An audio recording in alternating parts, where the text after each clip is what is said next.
wabarakatuh. Alhamdulillah wassalatu wassalamu ala Rasulillah sayyidina wa habibina wa syafi'ina wa qurrati a'yunina wa maulana Muhammadin wa ala alihi wa ashabihi wa man tabi'ahum bi ihsanin ila yaumil qiyamah. Rabbi shrah li sadri wa yassir li amri wahlul 'uqdatam min lisani yafqahu qawli. Rabbana atina min ladunka rahmatan wa hayyi lana min amrina rashada. Yang sama-sama kita hormati guru kita Abuya Kiai Haji Ubaidillah Abdul Jalil, para alim ulama, para kiai, wabil khusus pimpinan Porsila Kiai Haji Abdul Jalil Ismaili, Kiai Mansur, dan seluruh orang tua, para asatizah, para guru, orang tua kita, Mbak Ahmad, alhamdulillah, Ustaz semuanya, abang-abang yang di sebelah kanan saya, sehat semuanya, dan mudah-mudahan senantiasa Allah Subhanahu wa Ta'ala berikan yang terbaik untuk dunia dan akhirat kita. Allah berikan keafiatan dunia dan akhirat, amin ya rabbal alamin. Alhamdulillah, alhamdulillah, pujian kita hanya buat Allah sampai pagi ini yang sering kita sampaikan. Kita lagi yang Allah pilih, kita lagi yang Allah pilih untuk menjadi penuntut ilmu. Kita lagi yang Allah akan takdirkan akan hidup setelah mati kita. Inilah manusia-manusia yang matanya itu melek, telinganya dengar, hatinya hidup. Manusia-manusia seperti antum mulia ini, mudah-mudahan orang yang hidup dalam kehidupan dunia ini, maka dia akan hidup bahagia dalam kehidupan akhirat. Amin. Tapi yang mati, maka dia akan mati. Mati dalam artian bukan seperti mati yang tidak bergerak, tapi selamanya dia akan mendapatkan kesakitan, kehinaan, kesedihan dan penyesalan yang luar biasa. Maka alhamdulillah sekali lagi Allah tentukan antum-antum, Allah gerakan antum-antum, dan Allah tetapkan antum-antum yang jadi penuntut ilmu di pagi yang mulia ini. Mudah-mudahan ilmu yang guru-guru kita sampaikan pada setiap minggunya Allah sampaikan, Allah ajarkan kepada kita, dan Allah Subhanahu wa Ta'ala berikan manfaatnya. Karena orang yang punya ilmu ini luar biasa,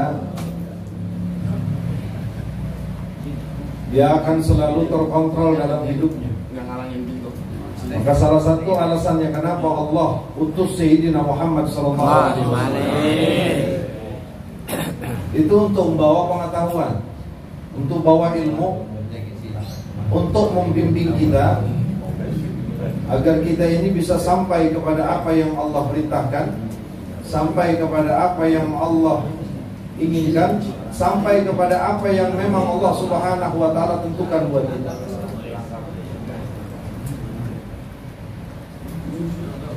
Maka Rasulullah diutus itu untuk mengajarkan kita ilmu. Wa kaifa tusalli wa kaifa tasum wa kaifa tahud. Bagaimana kita salat, bagaimana kita zakat. Demi Allah. Maka dalam sebuah riwayat hadis yang disebutkan oleh Al-Imam Nawawi Al-Bantani, itu faqihun wahidun faqihun mutawarri'un asyaddu 'ala syaitan min 'alfi 'abidin jahilin. Satu orang yang ngerti agama, yang ngerti ilmu, itu lebih dikhawatiri setan dibanding 1000 orang yang ahli ibadah. Apa maknanya? Maknanya kalau ibadah orang bodoh, ibadah orang jahil, ibadah yang tidak didasari dengan ilmu, yahsabu annahum yuhsinu sun'a. Orang bodoh kayak begitu. Saya udah sholat, udah ibadah, jidat saya pun sudah hitam, udah pasti diterima. Walhal ibadah dari mulai takbir sampai salam itu nggak dilakukan dengan ilmu. Maka apapun bentuk amal yang dilakukan tanpa ilmu itu pastinya ditolak. Karena kata Nabi Sallallahu Alaihi Wasallam, syarat dua mutlak ini itu yang tidak bisa diganggu gugat saat amal kita ingin diterima oleh Allah. Nggak bisa. Sholatlah kalian. Maka saat Allah aqimus sholat, memerintahkan kita sholat, itu Rasulullah juga nggak bisa ngelakuin sholat. Sampai diutus Sayyidina Jibril alaihi salam itu untuk mengimami Rasulullah sampai dua kali dalam waktu sholat. Fa'amani Jibril alaihi salam, Jibril yang langsung mengimani aku. Saat turun dari Sidratul Muntaha mendapatkan perintah salat, Rasulullah tuh bingung salat. Pada saat itu langsung salat subuh, dalam sebuah riwayat langsung Jibril mengimami.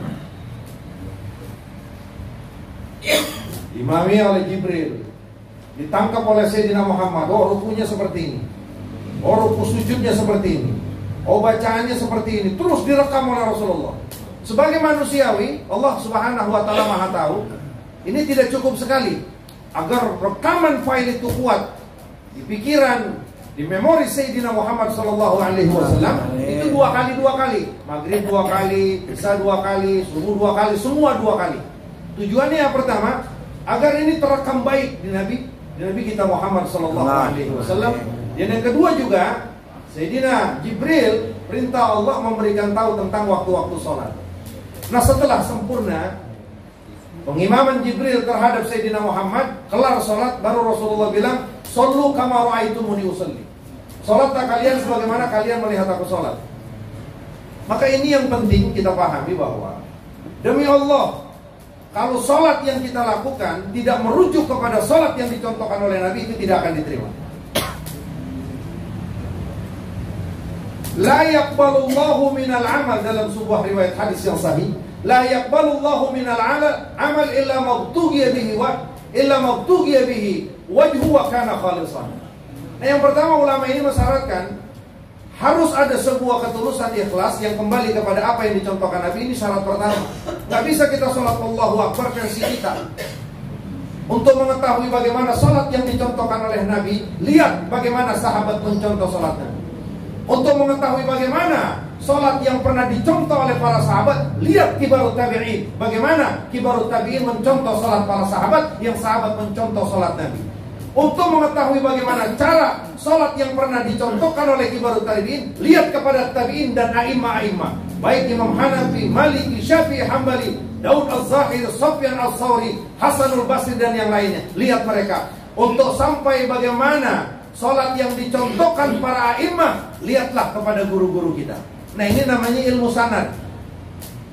Jadi nggak bisa, oh gua paham sholat, yang namanya sholat pada kiblat udah gua sembahyang ala kita, takbirnya ala kita, demi Allah tidak akan pernah diterima. Satu aja kita ngarang di dalam sholat kita, itu sudah dianggap bid'ah. Nah, itulah pengertian yakum wa muhdatsatil umur.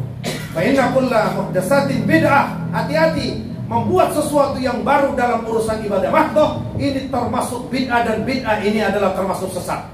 Nah, makanya nggak bisa kita ngarang ibadah tuh nggak bisa. Lihat, kita ngikutnya mazhab apa?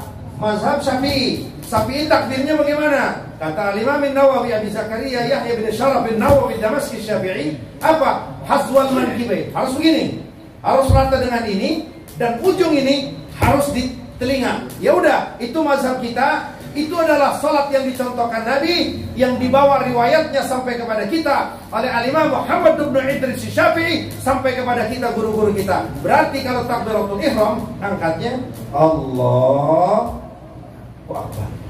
Itu baru sesuai dengan Nabi. Nggak bisa lah Hanafi yang berpendapat, wala Imam Malik, wala Imam Ahmad, wala Imam Syafi'i, tahu-tahu kita ngarang takbir Allahu Akbar.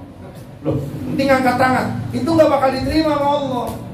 Karena standarnya sholat itu baru sesuai keinginan aku kalau sholat tersebut dicontohkan oleh Sayyidina Muhammad. Lihat, Sayyidina Muhammad mencontohkan nggak hal itu? Nah, kita lihatnya kepada a'imah-a'imah. Oh, kalau mazhab Imam Syafi'i, takbir yang digambarkan itu seperti ini, maka itu. Wah, Imam Hanafi cukup begini. Imam Ahmad bin Hanbal misalkan kayak begini, Imam Hanafi nggak perlu takbir misalkan, Imam Maliki seperti ini. Kalau ada saja satu yang kita ikuti mereka, insya Allah salat kita sesuai dengan salat yang dicontohkan Sayyidina Muhammad. Jadi nggak bisa kita ibadah itu sebarang-sebarang, terutama dalam urusan ibadah makhluk. Nah, bacaannya, Fatihahnya, Iftitah, semuanya kembali. Sallu kama ra'aitumuni usalli. Salatlah kalian sebagaimana kalian melihat aku salat. Artinya apa? Salat ini adalah madin Allah. Makanya Jibril diperintahkan untuk mengimami Rasulullah. Rasulullah nggak buat-buat, takbirnya begitu, oh rukunya begitu, oh sujudnya begitu. Itu Nabi nggak buat. Setelah semuanya kelar Rasulullah, ya mencontoh Sayyidina Jibril, sholatlah Rasulullah, sahabat semua mulai merekam bagaimana contoh sholat yang dilakukan Nabi, langsung direkam, masuklah riwayat-riwayat. Nah, di dalam pelaksanaan sholat, di dalam bacaan sholat, ini Nabi tidak satu. Makanya kan kalau khilaf kita dengan khilaf Imam Syafi'i dengan Imam Ahmad bin Hanbal, itu waktu lagi bangun dari ruku atau meletakkan kita mau sujud atau bangun dari sujud, itu kita dengkul dulu. Ini kalau mazhab kita. Pada saat kita mau sujud, itu kalau dalam mazhab Imam Syafi'i, Qulun Nawawi, disunahkan untuk meletakkan lutut lebih dulu. Setelah itu dua tangan, setelah itu baru jidat, setelah itu baru hidung. Itu yang ditetapkan dalam mazhab Imam Syafi'i. Wal masyhur bil mazhab. Adapun Imam Ahmad bin Hanbal riwayat itu sunnahnya kalau kita mau sujud letakkan dua tangan dulu, habis itu baru dengkul, habis itu baru jidat. Nah ini kok beda? Ini bagaimana kita mensikapi? Ya kalau kita yang mazhab Imam Syafi'i ya cukup sebagaimana yang sudah sampai kepada kita. Namun kenapa kok ini berbeda? Sumbernya dari mana? Setelah ulama-ulama kita, para mujtahid telusuri, ternyata ini semua contoh ada dari Nabi. Oh, satu ketika Nabi pernah melakukan sebagaimana yang dikutip oleh Imam Syafi'i, dengkul dulu, tangan dulu, baru jid. Di satu ketika Nabi pernah melakukan sebagaimana yang diriwayatkan oleh Imam Ahmad bin Hanbal, meletakkan tangan dulu, lutut dulu, baru jidat. Oh ternyata contoh ini semuanya dari Nabi. Maka manapun yang kita ikuti secara disiplin ilmu, itu secara hukum kita sah. Dan secara hukum kita sudah mencontoh salat yang dicontohkan Sayyidina Muhammad. Ini pentingnya kita ngaji. Ini pentingnya kita datang setiap minggu di Porsila. Ini pentingnya kita hadir di majelis ilmu. Demi Allah, saat sekarang antum sudah mulai menghidupkan mata dan telinga antum, maka Allah akan hidupkan antum. Hidupkan kita, walaupun badan kita ini sudah diuruk sama tanah. Maka ada sebuah pepatah Arab, akhul ilmi hayyun khalidun ba'da mautihi, wa awsaluhu tahta at-turabi ramimu, wa dhul jahli mayyitun wa huwa matin ala tara, yuzannu minal ahya'i wa huwa adimu. Apa kata pepatah Arab ini? Orang yang punya ilmu, dia akan hidup selama-lamanya walaupun badannya sudah tertimbun tanah. Tapi orang bodoh itu dia sudah dianggap mati walaupun dia masih dalam keadaan berjalan di atas bumi ini. Kenapa? Dia nyangka orang hidup, tapi sebenarnya dia sudah tidak dianggap ada. Inilah kemuliaan orang yang menuntut ilmu. Inilah kemuliaan orang yang ngaji. Inilah kemuliaan orang yang tahu tentang aturan-aturan Allah. Demi Allah, saya pribadi Al-Fakir, antum semuanya nggak akan pernah bisa menjawab saat nanti malaikat Munkar Nakir bertanya, "Madinuka, apa agama kau?" Gak akan pernah bisa jawab kalau dia bukan tukang ngaji. Karena ngaji ini kita diajarkan bagaimana syariat Islam. Di ngaji ini kita diajarkan bagaimana kita sholat, bagaimana kita puasa, bagaimana kita zakat, bagaimana kita sedekah, bagaimana. Semua syariat Sayyidina Muhammad itu hanya diajarkan di majelis ilmu. Demi Allah saya katakan sekali lagi, kalau antum bukan orang majelis taklim, kalau bukan orang yang sering nyampur bareng dengan para ulama, kalau bukan orang yang sering ngaji, yang ke masjid, ke musala, majelis taklim, mempelajari ilmu agama, saat malaikat Munkar Nakir bertanya kepada kita, wa ma dinuka, apa agama kau? Nggak akan pernah tahu kita. Bukankan jangankan agama, pada saat ditanya man rabbuka pun kita tidak akan tahu. Pada saat ditanya wa man nabiyuka pun kita nggak akan pernah tahu. Jawaban lintasan-lintasan, ya Tuhan saya Allah, hanya sebatas itu tidak akan membuat orang tersebut mampu menjawab. Saya ingat dia bahwa Nabi saya Nabi Muhammad, tapi dia tidak kenal apa sebenarnya fungsi Sayyidina Muhammad diutus. Ini pun termasuk orang dianggap tidak kenal. Begitu juga orang yang buta agama, begitu juga orang yang buta ilmu, buta syariat, tidak akan pernah bisa menjawab pada saat Munkar Nakir mengajukan 3 pertanyaan, man rabbuka, wa man nabiyuka, wa ma dinuka, wa ma kitabuka. Tidak akan pernah bisa kita menjawab. Maka inilah manfaatnya, istiqomahkan ya, ngaji antum, ngaji kita semuanya. Demi Allah, sampai sekarang saya juga masih ngaji.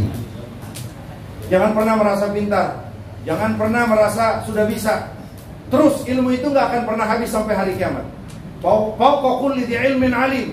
Ada yang alim, ada lagi. Artinya kalau sekarang kita sudah menganggap pengetahuan kita maksimal, sebenarnya masih banyak kebodohan kita dari apa yang kita ketahui. Artinya apa? Menuntut ilmu itu tidak pernah dibatasi usia. Menuntut ilmu itu tidak akan pernah dibatasi oleh waktu. Menuntut ilmu itu terus, karena permasalahan akan terus terjadi. Dan itu Allah sudah terangkan dalam Al-Quran dan Sunnah lewat karangan-karangan, tulisan-tulisan para ulama sampai masa kita, sampai saat ini. Ayo terus kita semangat mengaji, karena jalan antum saja sudah Allah katakan, man salaka tariqan yaltamisu bihi ilman sahhalallahu lahu tariqan ilal jannah. Jalan antum saja adalah jalan yang akan memudahkan jalan antum ke surganya.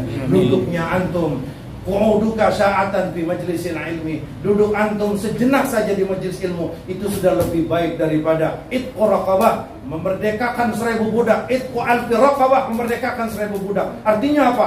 Begitu mulia, begitu tinggi derajat yang Allah berikan terhadap orang yang menuntut ilmu. Paham atau tidak paham bukan urusan kita, ngerti atau tidak bukan urusan kita, masuk atau tidak yang diterangkan guru bukan urusan kita. Al-ilmu ilmu Allah, ilmu punya Allah. Tapi jalan kita, duduk kita, ini adalah sebuah ijtihad kita. Duduk kita, jalan kita, menuntut ilmu, ini adalah sebuah usaha kita. Maka siapapun yang usaha, kata Allah Subhanahu wa taala, lanahdiyannahum subulana, satu ketika kami akan berikan pemahaman. Ilmu punya Allah, paham punya Allah. Saat hati yang terus datang ke majelis ilmu, mudah-mudahan Allah tambahkan ilmu kita, Allah berkahkan ilmu kita, Allah manfaatkan ilmu kita, dan mudah-mudahan ilmu kita terus bisa menyampaikan kita cinta kepada Allah, cinta kepada Rasul. Terus ilmu ini terus menyampaikan kepada keselamatan dunia dan akhirat. Amin ya rabbal alamin. Billahi taufiq wal hidayah. Wassalamualaikum warahmatullahi wabarakatuh.